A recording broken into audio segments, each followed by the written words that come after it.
欢迎收看《新闻大白话》，我是主持人翟圈，马上来欢迎一下这个阶段加入我们讨论来宾，文大国际所教授邱毅，主持人好，大家好，前大史界文集，翟圈好，各位朋友大家好，淡大战略所教授李大中，主持人好，大家好。好，关注以伊战争啊，现在美国打算出手了吗？川普啊，他已经是宣布说，可能会在这个24小时之内，美国会有动作啊。他在战情室里头开会议啊。那匿名的政府官员透露呢，美国的立场与川普公开说法是一致的，那就会威胁。他们讲说，伊朗如果不投降的话，美国就会参与攻击，可能会在24小时之内动手。那时间点可能就是在美东时间的周三晚间。那美国媒体讲说，川普现在已经是下令准许攻击伊朗，但是最终的命令没有下，这是《华尔街日报》透露出来的。川普告诉了高级幕僚，他已经批准了对于伊朗的攻击计划，但是最终命令还没有下达。那现在就是在观望伊朗会不会呢？他们当局放弃核子计划来作为他是不是美国会出手的一个决定。那我们来看看这个美国共和党参议员克鲁兹接受福斯新闻的前主播卡尔森的访问当中，他提到美国协助以色列对伊朗进行空袭哦。那卡尔森就说，白宫不久前才否认过啊，美国参与以色列对伊朗的袭击行动，并且询问克鲁兹是否知道这个伊朗的人口数量跟民族构成的问题哦。倒是这克鲁兹连连语塞，好像也答不上来。但是呢，现在有消息人士指出，福特号航母的打击群哦，大概下周就会部署在以色列附近的地中海东部。那现在在波斯湾这边的卡尔文森号航母啊，还有尼米兹号航母啊，将会就是一起行动啊。那从这个卫星的影像当中显示，周二已经有4架B-52H 的轰炸机停泊在这个印度洋的这个迪亚哥加亚西岛基地这边南部的加西亚基地的这种停机坪上面。那这个基地呢是美国向英国租用的这个军事基地哦，所以看起来美方已经有一些军事的部署动作了。那还有这个纳坦雅胡也是感谢川普的支持哦，他在6月18号的时候发布了影片，强调以色列会对德黑兰的核设施还有军事场所进行空袭。那也感谢川普是这样站在以色列这一边。以色列是不是已经有点撑不住要向美国讨救兵了呢？他们的防长提到啦，他们说已经有摧毁了伊朗的国内安全总部，会继续打击伊朗的统治象征以及伊朗政权的军事标的。那这个消息人士也提到啦，说现在目前有多名的军事高层遭到击杀，哈米迪的核心圈等于是已经被掏空了，那也提高了战略误判的风险。有一名以色列的官员在17号的时候还表示该国连番袭击已经让伊朗的军事领袖纷纷逃亡。但是来看一下这个画面，这是伊朗的反击哦。伊朗对于以色列的反击好像发射了80枚的弹头飞弹，那划破天际的这些画面就被拍了下来。这一波的飞弹攻击是由超重型的导弹泥石飞弹拉开序幕哦。那它这个飞弹呢是3级构造，最大的射程是4000公里哦，发射重量大概是38公吨，至少有2到3枚这样的弹道飞弹是突破了以色列的防空系统，所以直接命中了特拉维夫一带。所以以色列的防空系统是不是已经有一点好像出现破口了呢？根据相关的报道，讲到现在目前防空飞弹的存量大概只剩下12天，是不是等于铁穹已经出现了崩溃的这些讯号呢？以色列是现在向美国来讨救兵哦，因为恐怕面对到这个伊朗是没有办法单独打击的。美以有可能会联手吗？因为这个前以军的作战局长他讲说，如果美国没有迅速行动的话，恐怕以色列对于伊朗的这些核设施难以有效进行打击。但是呢，这个以伊战争的情况出现，伊朗呢首都德黑兰被人家拍到，哇，哇，这高速公路上面全部都是准备要撤离的车潮哦。那高速公路上面塞的是水泄不通的情况。由于现在以色列的领空是关闭的，因此还有很多的民众是透过搭游艇前往塞浦路斯来逃避战火。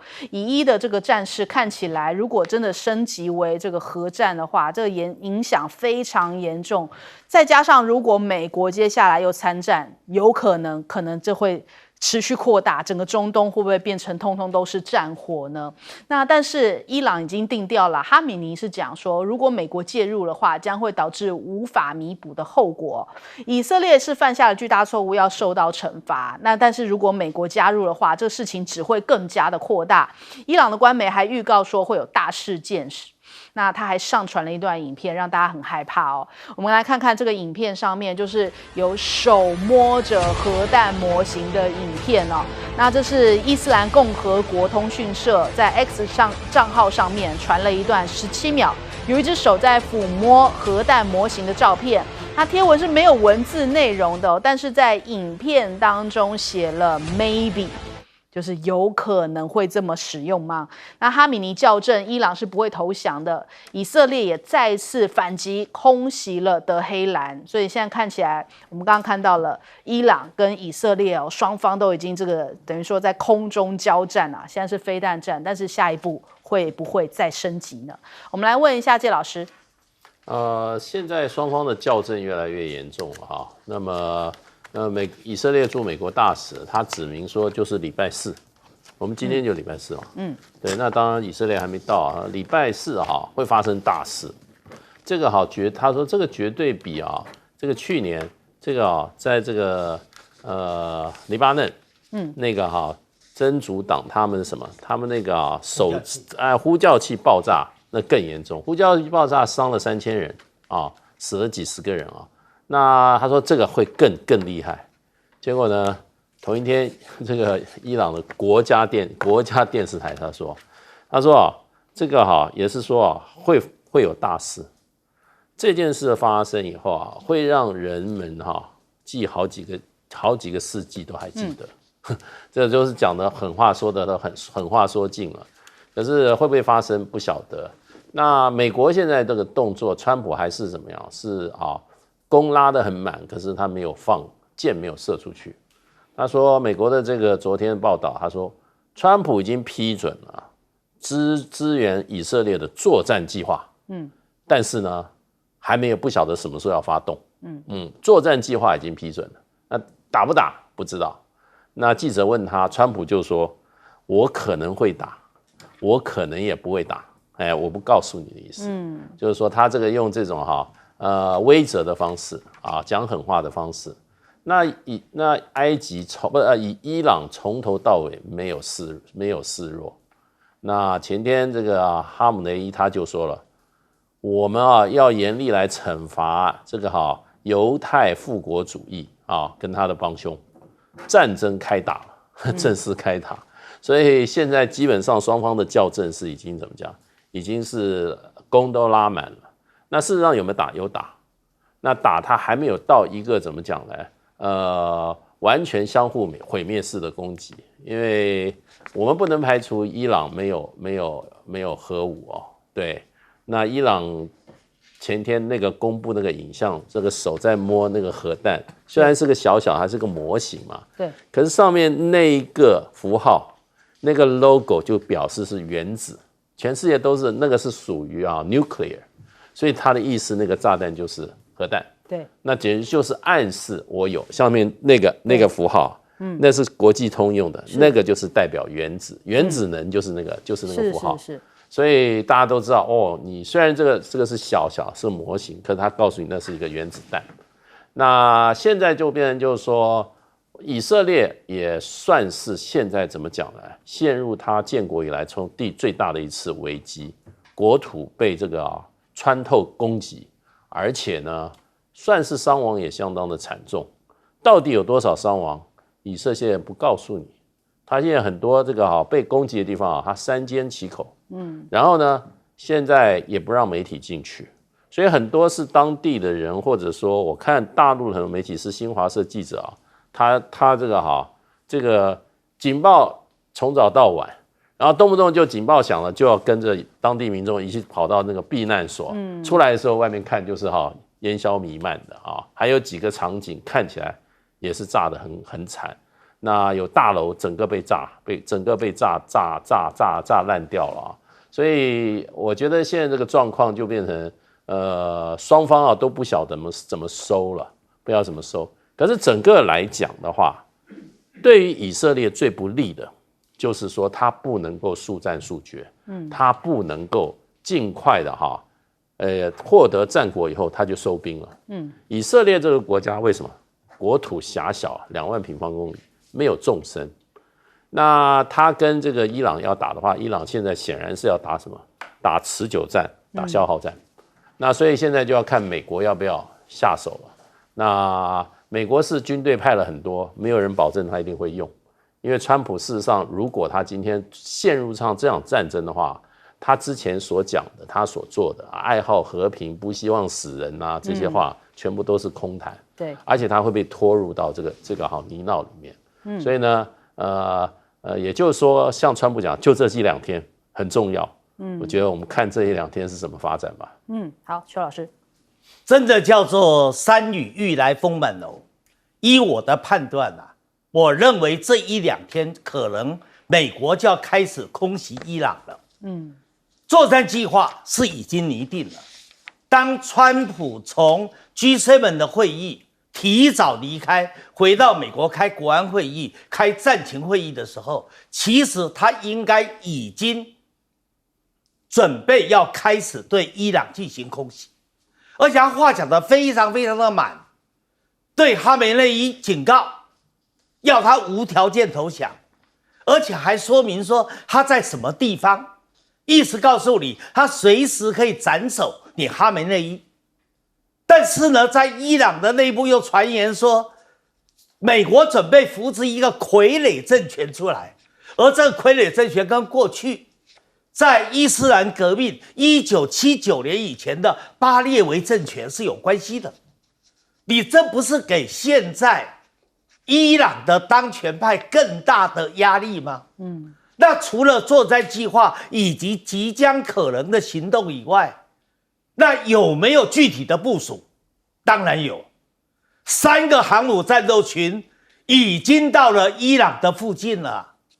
原来的尼米兹号是从南海过来，再加上卡尔文森从红海上来，现在连美国很少露面11万吨排水量的福特号都来了。当美国动到3个航母战斗群的时候，依照过去的经验，就是准备开打的前奏。除了这个以外，刚才主持人也提到在印度洋的基地里面，现在已经停了 B-52H 的战略轰炸机，也停了 B-2 的幽灵轰炸机。这个 B-2 幽灵轰炸机要干嘛的？大家都知道它就是要载着这一个钻地弹，准备要把伊朗藏在地底下的这个核设施基地把它给毁掉嘛。所以美国是准备要动手了。不过话说回来，这也是川普一贯谈判的技巧。他的谈判技巧一定把调子拉得很高很高，拉到破裂边缘。然后在破裂边缘的时候，有没有可能转弯呢？也有可能。在川普第一次担任总统的时候，那时候在朝鲜不是也风云遍布吗？也是3个航母战斗群都到了。可是就在临发生战争的前夕，他突然跟金正恩2个人携手言欢，还说金正恩很喜欢他这个老大哥。所以战争就停止了。所以有没有可能这样呢？我认为这一次的情势比那个时候的韩半岛要紧张太多了。因为这一次等于是跟川普非常喜欢的犹太以色列是捆在一块的。刚才大使都说了，以色列这一次很惨以色列说很强，它的防空体系全世界第一，密度第一，它的性能第一，但是这一次它先被这一个伊朗的无人机跟巡弋导弹把它的防空系统给耗了，然后紧接着来的就是像法塔赫这样的高超音速的弹道导弹，所以就突破了它原来觉得非常紧密的防空系统嘛。而以色列又很小，不到2万平方公里，这么小的地方，它的战略纵深几乎是没有，所以一旦被攻击，被饱和式攻击，它所承受的杀伤力很大嘛。所以你们不要看我们的战损报告里面，好像伊朗死好多人哦，伤亡好多人哦，以色列很少，错了。伊朗有165万平方公里，以色列才不到2万平方公里，两个差这么多，在饱和式攻击之下，以色列能够撑多久？所以纳塔尼亚胡当然也希望美国赶快出手啊，可是美国一旦真的出手去空袭伊朗，那就是伊朗没有退路了，逼到绝路了。我们国际投资专家最担心一件事，就是伊朗到最后下了一个下策，封锁荷姆兹海峡。你知道今天的国际油价，已经是每桶76块美元了。一旦开始封锁，很快突破80美元、100美元，甚至涨到我们几乎不敢想象的130块美元。大家记不记得台湾发生过2次石油危机，造成多大的一个伤害？我跟大使2个比较老，我们应该经历过，对不对？主持人年轻，李教授可能也年轻，没有经历过那个恐怖。第一次石油危机1974年，我在念高中。那真的是一场噩梦。到现在为止，如果美国真的动手了，那石油危机真的要发生了。好，李老师。对，因为我觉得，当伊朗被以色列攻击的时候，其实大家最好奇，或是最耐人寻味是，你发动攻击以色列内塔尼亚胡政府，你的后面最重要的目的是什么？目标是什么？因为类似这样你来我往，去年就有了。去年4月份的时候，伊朗不是有对以色列发动长城奔袭，当时也号称是最大规模的机群无人机，但90%几都被拦截，也几乎还有预告的。去年10月份，以色列内塔尼亚胡政府也对伊朗发动大规模的攻击，但是当时的选项是什么？只打军事设施，没有动油田，没有动这个伊朗的这个核子设施、研发设施都没有。那代表什么？代表说这一次，我觉得内塔尼亚胡他所打的主意就是，我不管美国跟伊朗之间谈判结果如何，我就是要动手，而且很可能当然现在没有证据，很可能在动手之前，其实内塔尼亚胡在相当程度上已经游说成功，不只是美国，也包括主要的西方国家。怎么说？在发动攻击前的几小时之前 ，IAEA 国际原子能总署才刚通过个决议。这个决议是由美国、英国、法国、德国联手提出。决议的内容是判定伊朗其实没有符合 NPT 就是禁核扩散条约的相关义务。那这投票的过程是大概有10几个国家是赞成，11个国家是弃权，3个国家站出来反对，包括中国大陆，包括俄罗斯。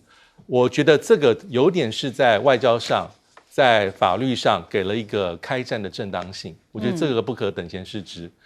所以内塔尼亚胡要的是什么？我觉得我们都知道，他不希望以色列面临到核子的威胁，所以到一定临界点的时候，他就要发动攻击。因为 IAEA 说有可能很快一步之遥9颗这个核子弹，那以色列自己讲说是15颗，但最后一句话是，其实我觉得内塔尼亚胡挑这时机是他认为是千载难逢了。错过就没有。为什么？第一个是伊朗周边的过去他的西小老弟，包括真主党，包括哈马斯，甚至包括这个叙利亚，基本上在过去1-2年之间，基本上这威胁都被以色列清得差不多。对。第二个是很难找到一个美国总统是这么的支持所谓的伊朗，我觉得这个是目前在整个内塔尼亚胡在评断的时候，他一个后面动手的一个主要的理由，跟后面比较深层的思考。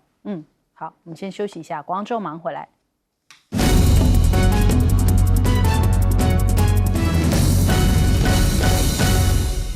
好，来看一下现在目前最新的消息哦，因为川普不是已经准许了这一个等于说参战计划嘛？那纽时也曝光了，说如果美国决定要介入以伊冲突的话，目前部署在中东超过4万名的美军哦，包含了驻伊拉克、科威特和巴林这些地方，将会沦为首要目标。那德黑兰发射飞弹到命中哦，大概只要3到4分钟时间。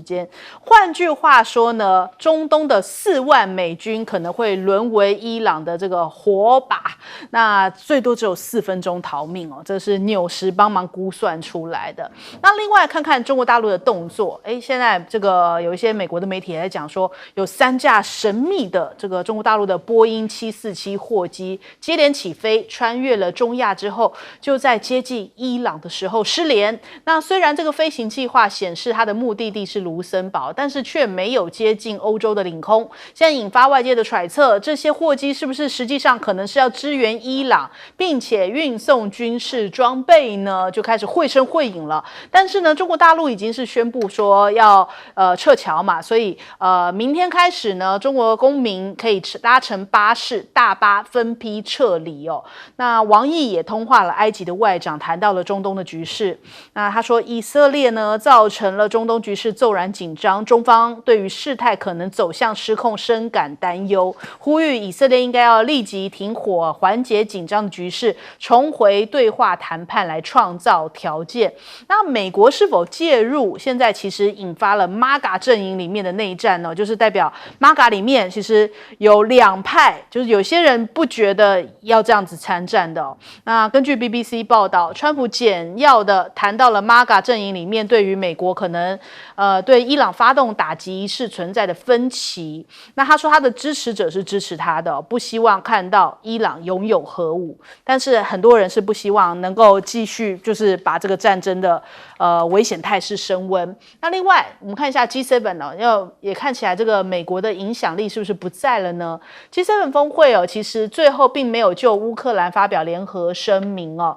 那有人透露就说这是美方希望能够淡化相关的内容，因此泽伦斯基要哭啦，飞了8000公里到了加拿大，结果一场空哦，也没人见到川普。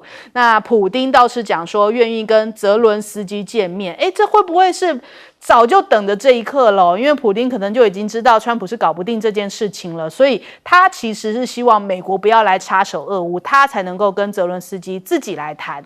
那所以现在看起来以伊这个冲突美国已经忙不过来了，所以俄乌可能要自己来谈。那另外呢，印巴也是一个冲突点呐。那美印的领导人对话呢，现在看起来也没有谈成嘛。那印度的外交秘书他们讲说，原本是要在 G7 会晤，但是川普提前返回美国了。双方只进行了35分钟的通话。印巴在5月初的时候局势升温，川普当时是讲说是他协调的，不过莫迪否认说这跟你美方没有任何的关系哦。那现在他们讲说停止军事行动的谈判是巴基斯坦坚持下进行的，印度过去也没有接受过调停，也绝对不会接受。但是呢，川普竟然现在要跟巴基斯坦的陆军参谋长碰面哦，所以这个局势也是挺诡谲的哦。我们来问一下邱老师怎么看？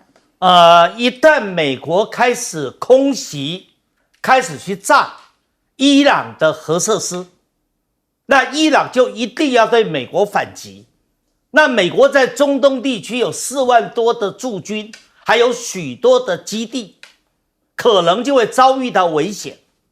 尤其现在大家讨论一个焦点的问题，到底伊朗有没有核子武器，有没有核子弹头？大家都确定伊朗的铀浓缩已经到了成熟阶段，那离着有核弹头可能还有半步之遥。那它是不是它有核浓缩，它有浓缩铀，它就会有核弹头呢？在今年3月的时候，刚才主持人提到 MAGA 的阵营里面发生了内讧，里面最漂亮的那位阁员就是现在川普一力提拔，原来是民主党倒戈过来的加巴德。加巴德是情报总监，他曾经公开说，还撰文，他说伊朗没有核子武器，也就是说，如果依照加巴德的说法，现在说要去以伊朗有核子武器要去打伊朗，要去空袭伊朗，对伊朗开战的很多的说法，那就变成了加巴德口中的弹头学者、弹头专家，或者是战争贩子。可是到底伊朗有没有了？现在没有人知道。那因为没有人知道，就产生了不确定的恐怖感。但是川普对加巴德的这个说法很生气的，所以他现在准备要去修法，要去把情报总监这个位置，情报总监本来在上面是管 CIA 跟 FBI 的，他现在要把情报总监降级，降成 CIA 里面的一个高员哈。所以呢，也就是川普这个人是小肚鸡肠、有仇必报的人。好，那至于你今天如果美国介入了，以色列就元首啦，所以这时候以色列的战力就大增，伊朗本身就很可能最后会走到更凄惨的地步。所以这时候伊朗后面他在希望中国跟俄罗斯能够助他一臂之力。习近平在中亚，他曾经说过谴责以色列这一种侵略的行为，他似乎有挺伊朗的意思。王毅也说过类似的话。那中国会不会有实际的行动呢？那从14号、15号、16号有3架神秘的747的波音货机，是从中国出发，在战火密布之下，他到了伊朗，到了德黑兰，连续3天3架货机，是不是中国载着很多的军援到了伊朗，来作为伊朗的后盾？这变成是大家在揣测的，所以才有神秘货机之谜嘛。而那个货机其实叫做卢森堡货运航空。那卢森堡货运航空怎么会跟中国扯上关系呢？它是从中国出发，难道是中国委托它运吗？那我告诉大家答案好了，因为卢森堡航空大概在几年前有一家大型的中资企业投资了它20%的股份，这家中资企业是中国河南省的货运航空公司。他投资了20%，是卢森堡航空的第2大股东。所以很多人说这一个货机，这三架货机笃定是中国的援助来了。那如果真的是中国援助来了，那对于这整个伊朗在这个以伊战争里面，那当然行情大涨，这个战争才有得继续打下去。好，来问切老师。对，这次就是说 G7 峰会啊，事实上大概已经是宣告 G7 这个架构啊，已经淡出这个国际社会这个核心的舞台了。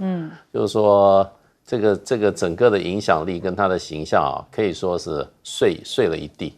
最主要就是说，它本来这里面就是最主要就是靠美国的。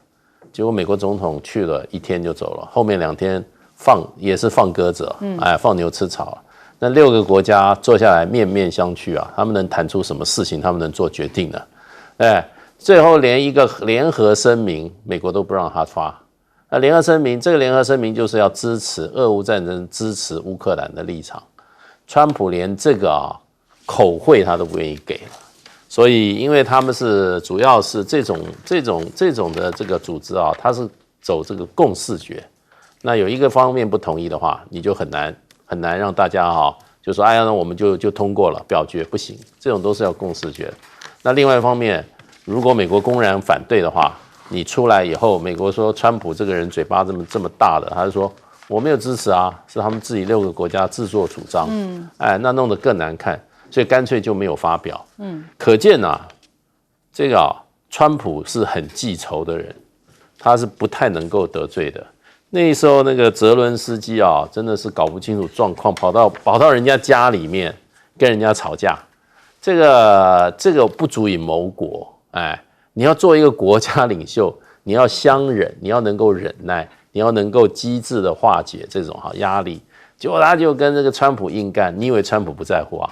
川普拜登到现在每天还被川普拿出来念3次，对不对？什么事都是拜登，可见他恨拜登有恨得多深，就是因为川普整过他拜登整过他，他认为他把这个司法武器化，然后到现在他还觉得这川普到现在这个仇还没报完。你想泽伦斯基，川普本来是认为就是说你是我的属下，你听我的事情办就好了。结果泽伦斯基不但不听话，还要跟川普斗嘴，然后呢让川普事实上颜面无光，所以他今天事实上被放鸽子他自己要负一半责任。那我觉得就是说，美国现在已经立场连这个支持乌克兰口头上都不支持了，你想行动上会有吗？那美国现在川普已经很清楚啦，你们就我是跟普丁在谈这件事情了。我跟普丁谈完，你们接受也好，不接受你们就看着办，对，要不然我就不管。那你们欧洲人要去管，你们自己玩。可是 G7 是我有一份，我就连口头支持我都不给，所以你就可以想见乌克兰跟泽伦的斯基的命运真的是很不乐观的。好，李老师。对，刚才提到说这个以色列的最重要目标应该还是这个核子设施、核子能力他想帮设法要把它降低，所以意思是说，对于内塔尼亚胡政府而言不管伊朗跟美国的谈判结果如何，他就是要动手，而且不但动手，而且希望美国跟所谓的西方这些主要的国家不只能够理解。尤其是美国最好能够一起来包括有一些藏在这地下比较深的一些核子设施、浓缩铀设施，可能还是要靠美国的情资，还有美国这种专地的这种炸弹，才有办法去做击杀。那至于现在有个关键内塔尼亚胡到底有没有更多的目标、更具野心的目标？那就是政权更替，就是以哈米尼为目标。这一点外界可能还无法判断，因为毕竟伊朗不是真主党，不是哈马斯，因为在过去1-2年当中，我们可以看到以色列是不断的去击杀所有的这些领导阶层，毫不手软。但哈米尼毕竟是一个人口9000万的大国的这个最重要的领导者，所以后面会有一些后作用力。所以对这一点，我觉得目前来说是难以判断。但对美国来说，刚才有提到，那川普打的主意是什么？我觉得一开始川普打的就是我可以谈判桌上解决的。我可以不用动手，但是即便是现在有一些阴谋论说你们在唱双簧在黑白脸，但是如果我们仔细去看，川普前一阵子才去中东访问3个国家，他所在意的地方就是军购、军事投资、能源合作、大的企业、大的单子，这是很符合他这个谈判的一个个人的风格。但是呢，我们也不能排除目前美国的国安团队里面还是有一些比较鹰派的。还是有一些有点像是过去在共和党执政里面我们叫新保守主义，就是要造成地貌的改变、政权的轮替，但这一派其实会被 MAGA 强力的压制。但是现在川普很难，因为我们都知道，以目前这几任的美国领导者而言，川普真的是对以色列很好，跟内塔尼亚胡的关系非常好。我们一直在提说，川普1月20号就任之后，谁是第一个进入了白宫的外国领导者？就是内塔尼亚胡。4月2号对等关税宣布之后，谁又是第一个踏入白宫的？还是内塔尼亚胡。所以这一点其实让川普的政策里面有点这个怎么讲，左右在摇摆当中。但我相信他是在外交上、军事上会支持以色列，但会不会是实际出动美国的军力，大幅的去打击以色列？这2天应该可以做一个判准。我还是会认为说，川普会把以色列的军事攻击视为是他下一阶段谈判桌上最重要对伊朗施压的筹码，要逼伊朗就范。但是假设前提是伊朗的回击是没有弄到美国，假设打到美国，我觉得川普就一定会动手，而且非动手不可。好，我们先休息一下，广告之后马上回来。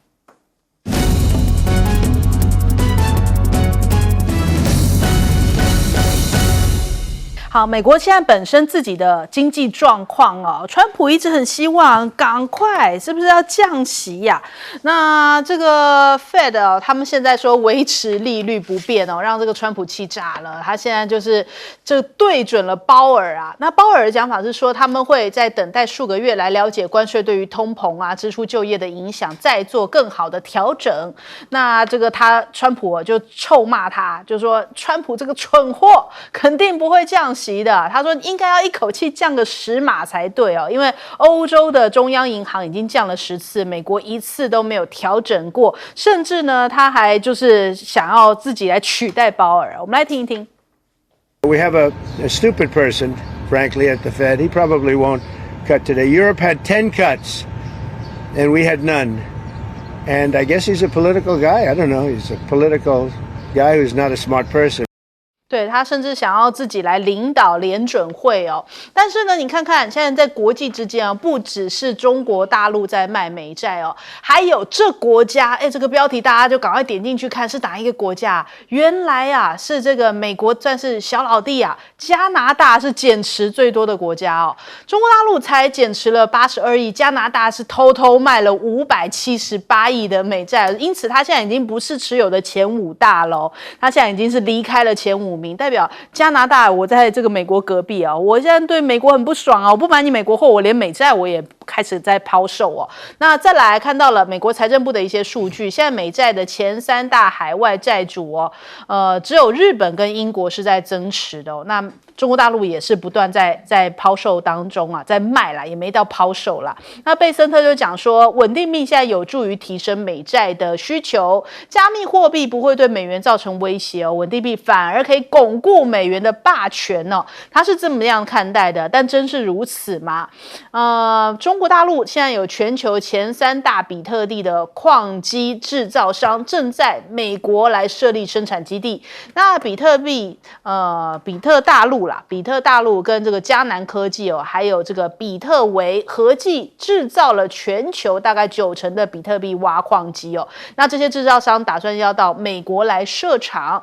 那美国的晶片，倒是因为这个晶片战哦，就自己传出裁员的消息啊，接二连三。Intel 的这个晶圆制造部门现在全球传出要裁员20%，大概是1万名的员工哦。所以这恐怕是川普始料未及的哦。本来是想要打中国大陆，结果自己美国的企业伤得很重哦，连微软也传出要裁员，这个数千名销售的职位，上个月才裁了6000人哦，所以一波接一波，现在这个裁员还没有到尽头哦，还在持续增加当中。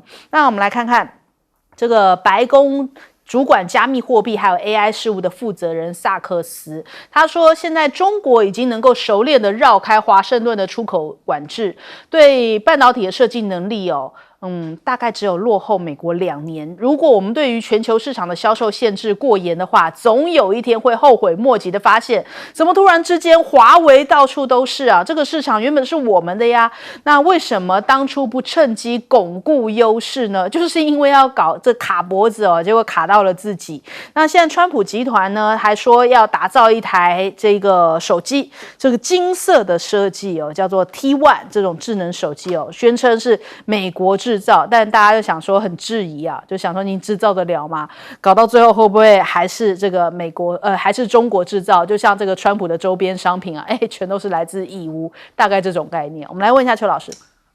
大一的学生在念货币银行学的时候，其中有一个部分叫做中央银行篇，里面全世界有2个代表性的中央银行制度，一个是英格兰银行制度，另外一个就是美国联准会的制度。而在不管是英格兰银行还是美国的联准会，它都要遵守2个绝对颠扑不破的铁律。第一个，央行的运作要超脱于政府之外，它不能受到政府的干预，它不是政府底下的行政衙门，它有它独立的专业的判断与思考，所以它是超然于政府之外。第二个，它的目标是要维持这个国家货币供给的稳定，还要维持这个国家的物价稳定，要防止这个国家出现通膨的危机，这是2大铁律。所以美国联准会的主席，英格兰银行的行长，台湾过去的最有名的中央银行的行长，包含了什么？包含了彭淮南，再加上早一点的余国华，解决石油危机的余国华，他们基本上都很受到大家的尊重，没有人去骂人家说是奴才的，骂人家是废物的，没有这样的。你看看美国过去联准会的主席葛林斯潘、耶伦，地位多高？鲍尔就是接着耶伦下来担任美联储联准会的主席的。当然，他是川普第一任担任总统的时候任命他的。然后呢，在参议院通过了，拜登做总统也没有换掉鲍尔啊，因为鲍尔有专业啊。好，那现在川普又回来了，川普就逼着这个鲍尔要听他的，做他行政衙门的一部分。现在讲话更离谱了，他直接还把鲍尔叫到他白宫办公室来骂，然后威胁要换掉他，甚至什么话都可以讲得出来。他说他自己来管联准会。他自己来管联准会，不是破坏了美国传统以来为大家所信赖的中央银行制度吗？他的目的就是要逼联准会降息嘛，而且还不只是降1码2码，他说要降个10码。联准会又不是你的政策工具，你怎么可以讲这样的话呢？联准会的后面，你以为没有人支持鲍尔吗？支持鲍尔的人就是华尔街里面的金融系统。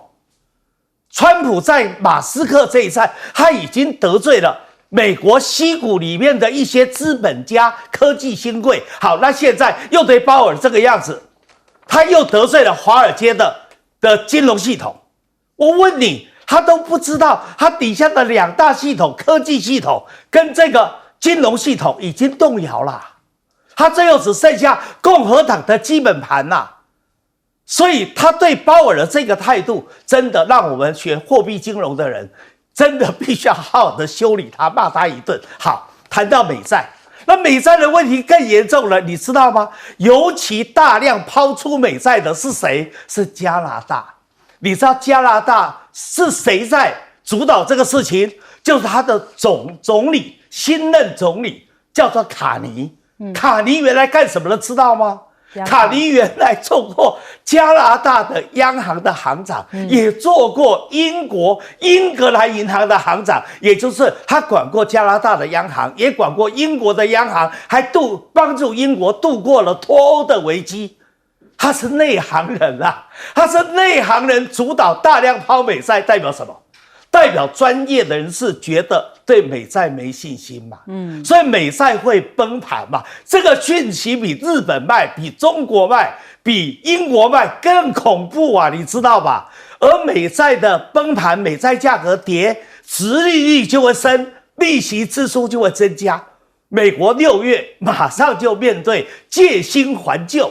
你这时候利息负担增加，财政赤字又增加，你的举债现在又把举债上限提高，你使美国面对的债务破产的危机是越来越大了。所以我说内忧外患嘛。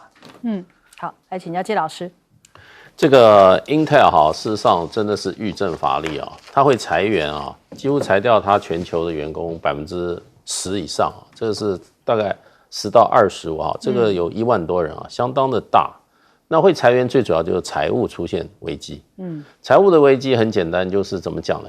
既有的畅销产品啊被人家取代，然后新时代的产品啊，它又比不过人家，所以呢，旧有的这个赚钱的现在被人家分走了。那新的 GPU， 它的 GPU 完全没有办法跟这个 NVIDIA 来相竞争，所以两头都失。